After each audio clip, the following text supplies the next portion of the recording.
Prince Mamun আর লাইলা, Facebook খুললেই খালি এগুলো কাহিনী। তো এই কাহিনীগুলোকে নিয়ে আপনাদের সাথে আজকে আমি কিছু কথা বলবো। আপনারা কি আমার উপর রেগে যাবেন? আপনারা রাগ করবেন না প্লিজ। এই কাহিনী কিছু কথা না বললেই না। আমার না এখন প্রিন্স মামুনের জন্য খারাপ লাগতেছে। আগে ওই ছেলেটাকে আমি বকা দিতাম, কিন্তু এখন আমার খুব মন খারাপ লাগতেছে। কি কারণে মন খারাপ লাগতেছে জানেন?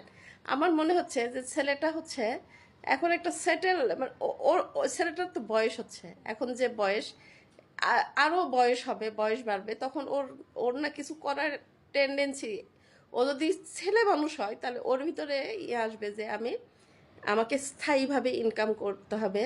হ্যাঁ, তো ওই ছেলের একটা জিনিসই আমার ভাল লাগছে, সেটা হচ্ছে মায়ের প্রতি মানে শ্রদ্ধাবোধ দেখে সে সে যেটাই হোক, সোশ্যাল মিডিয়ায় যে প্ল্যাটফর্মে কাজ করুক, তার কিন্তু ছেলেটার কিন্তু একটা বড় গুণ হচ্ছে সে হচ্ছে মাকে অনেক সম্মান করে। বাবা মার সুখের জন্য কয়জন সন্তান, হ্যাঁ, আমরা নিজেদেরকে নিয়েই চিন্তা করি, আমরাই দেখি, আমাদের সন্তানদেরই দেখি, আমাদের সন্তানরা কি। আমি আলহামদুলিল্লাহ আমার সন্তানদের ক্ষেত্রে আমি নিজেকে যদি এটা বলি যে আমার সন্তানরা আমার কথা ভাবে না, তাহলে এটা ভুল বলা হবে। কিন্তু আমাদের তারপরও প্রিন্স মামুন তার ফ্যামিলির হাল যেভাবে ধরছে, সে যে প্ল্যাটফর্ম থেকেই কাজ করুক না কেন। এখন আসলে হচ্ছে লাইলা আপার কথা। লাইলা আপা বয়সে হয়তো আমার সাথেও সিনিয়র হবেন।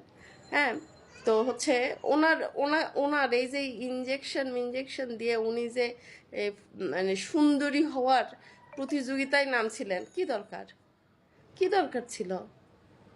চেহারা সবসময় যতই চেষ্টা করি না কেন, যত কোটি টাকায় খরচ করি না কেন, আমি কি আমার চেহারা একই জায়গায় আটকে রাখতে পারবো? কোনো না কোনো দিক থেকে অসুখে আক্রান্ত হবই। ভদ্র মহিলা কি এত এত যে উনি এত যে চেষ্টা করছে, তারপরেও কি ওনাকে কচি লাগে? কচি তো লাগে না। ইয়াং 25-26 বছর বয়সী ইয়াং মেয়েদের মতো তো ওনাকে লাগবে না। ওনার যা বয়স সেটা। তবে হ্যাঁ, ওনাকে অনেক ফর্সা টসা লাগে, ফিল্টার ব্যবহার করে, যে আমাকে দেখেন কত সুন্দর ফর্সা লাগিচ্ছে, ওরকম তাকেও ফর্সা লাগে।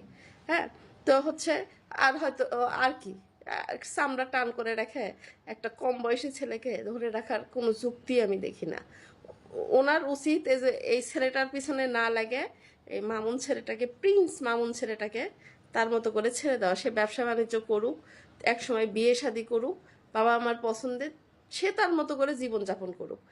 তুমি ম্যাডাম লাইলা, তুমি 2টা বিয়ে শাদী করছো না কি করছো জানি না, ফেসবুকে যা দেখি, তুমি দরকার পড়লে আরেকটা করো, দেখে শুনে বুঝে। একা থাকতে পারলে খুবই ভালো, আর যদি একা থাকতে না পারো তাহলে দরকার পড়লে আরেকটা করো, কিন্তু তোমার বয়সের সাথে যায় এমন কাউকে করো।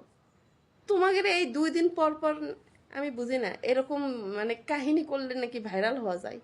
আমার তো এরকম কাহিনী করে, মানে আমি এই যে আমার লাইফ নিয়ে এরকম কাহিনী করব, আমার স্বামী একদিক থেকে আমার আব্বা আম্মা একদিক থেকে আমাকে এরকম করবে। এই যে আমি যে গল্প বলি আপনাদের সাথে, এতেই হচ্ছে মানে 14 বার করে আমার ভিডিও চেক করতে হয় যে ঠিক আছে কিনা, আম্মা ফোন দিয়ে বকা দেবে কিনা, হ্যাঁ, আমার হাজব্যান্ড বকা দেবে কিনা, ছেলেরা দেখে তারা তারা এটা স্বাভাবিকভাবে নেবে কিনা, এগুলো আমাকে অনেকবার চিন্তা করতে হয়। আমরা ইচ্ছা করলেও হচ্ছে ওই স্টেজে যেতে পারবো না। ভিউ বাড়ানোর জন্য হচ্ছে মানে অনেক কিছু করতে পারবো না। তবে আমি সত্যি সত্যি আমি আমাকে কেমন জানি মনে হচ্ছে যে প্রিন্স মামুন ছেলেটা সন্তান হিসাবে ভালো। সে লেখাপড়া যে করছে কিনা জানি না, তবে সে বললাম না, যে প্ল্যাটফর্মেই হোক কাজ করে সে তার ফ্যামিলির হাল ধরছে। এইটা কজন সন্তান করে, সন্তান হিসাবে তাকে আমি স্যালুট দেই। আর লায়লা ম্যাডামকে ওই যে বললাম না, তাকে আমি বলি যে আপনি তার কাছে আমার একটা মানে আমার কথা যদি তার কাছে কোনোভাবে যেত, তাকে আমি অনুরোধ করতাম, প্লিজ থামেন, আপনার সাথে এগুলো যাচ্ছে না। ওনার দেখে তো বোঝা যায় উনি একটা স্ট্যান্ডার্ড লেভেলের ফ্যামিলি থেকে ওনার বেড়ে ওঠা, ওনার সব কিছু একটা স্ট্যান্ডার্ড লেভেলের, সেটা বোঝা যায়। কিন্তু ওনার কাজ কারবার এগুলা কি, যাই হোক, মানুষের গিবত মেলা করলাম। এই প্রিন্স মামুন আর লাইলা আপা, আপনারা আমাকে ক্ষমা করে দিন। দর্শকরা, আপনারা আমার মতো কে কে আছেন যে মামুনের মায়ের ভক্তিটা ভালো চোখে দেখছেন। হয়তো ভদ্রমহিলাকে ঠকানো হয়েছে, তার কাছ থেকে টাকা পয়সা নেওয়া হয়েছে, যেহেতু আমরা এগুলো নিজের চোখে কিছুই দেখিনি, কেউ কারোর পিছনে 1 টাকা এমনি এমনি খরচ করে না, এটাও আপনারা সবাই মনে রাখবেন।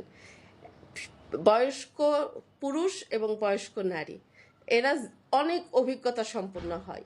এরা কারো পিছনে 1 টাকা খরচ করার আগে 100 বার চিন্তা করে। তো যদি টাকা খরচ করেও থাকে এমনি এমনি করেনি। তো সবাই ভালো থাকবেন। আজকে এই সমালোচনা করার জন্য আমি ক্ষমা প্রার্থী, কিন্তু মনের কথা প্রকাশ করলাম আপনাদের সাথে। ভালো থাকবেন, সুস্থ থাকবেন। আল্লাহ হাফেজ। আসসালামু আলাইকুম।